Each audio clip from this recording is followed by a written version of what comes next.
Zara Tindall et le troisième enfant de son mari Mike, Lucas, seront baptisés ce week-end, mais l'ancien joueur de rugby a avoué avoir vécu une semaine de montagne russe lorsque le petit est arrivé dans une interview de retour.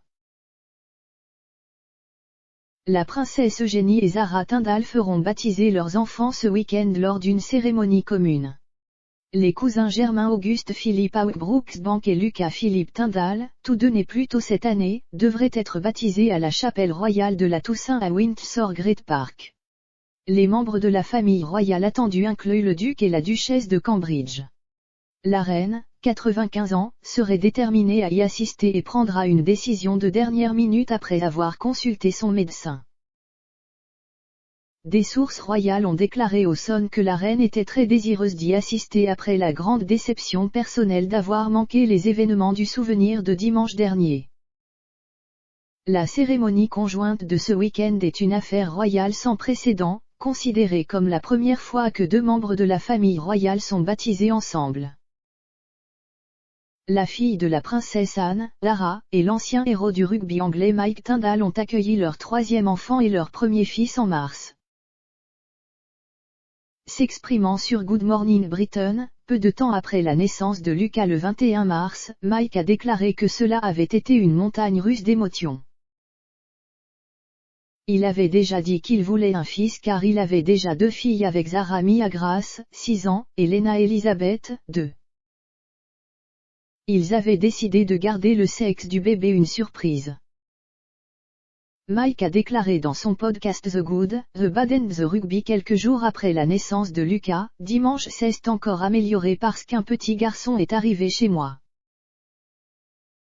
Sans nom à l'époque, Lucas pesait 8 livres 4 onces. Mike a poursuivi 8 lb, 4 os, très beau. Arrivé très rapidement, je n'ai pas pu aller à l'hôpital, sur le sol de la salle de bain. Alors oui, il courait vers le gymnase. Obtenez un tapis. Entrez dans la salle de bain.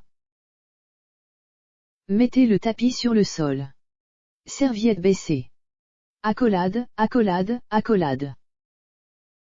Il a précisé sur Good Morning Britain qu'il n'avait pas personnellement accouché du bébé. Il a déclaré, « Heureusement, la sage-femme est arrivée à temps, donc je n'ai pas eu à me rendre dans la région, l'inconvénient, le mauvais côté, je dois rester au sommet et apporter mon soutien. » Il a plaisanté, « Désolé, le business end aurait été une bien meilleure façon de le décrire. Ce n'était pas ce à quoi nous nous attendions, mais la meilleure amie de Zara, Dolly, qui est infirmière en maternité, était là et contrôlait la situation. » Dolly avait également assisté à la naissance de Mia et de Lena.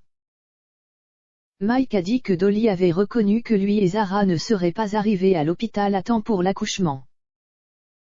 Mike a poursuivi, et puis la sage-femme est arrivée, ce qui m'a fait pousser un soupir de soulagement que je pouvais simplement discuter avec Zara et essayer de la faire traverser.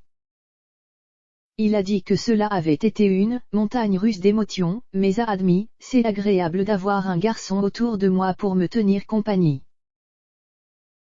Mike a décrit Zara comme une guerrière sur son podcast et a rappelé la meilleure partie de l'accouchement à domicile.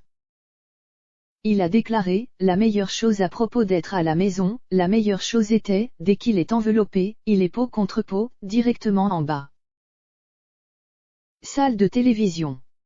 Jouer au golf. C'est ce que nous faisons. Ayant exaucé son vœu pour son fils, il a plaisanté en disant qu'une vasectomie ne serait pas si loin.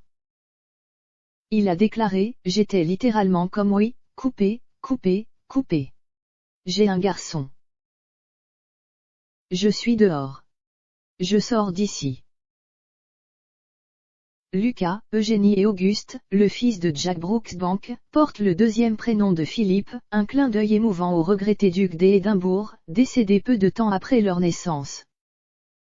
Avant le baptême de ce week-end, Lara et Eugénie devront décider quel bébé portera la réplique de l'emblématique robe au niton.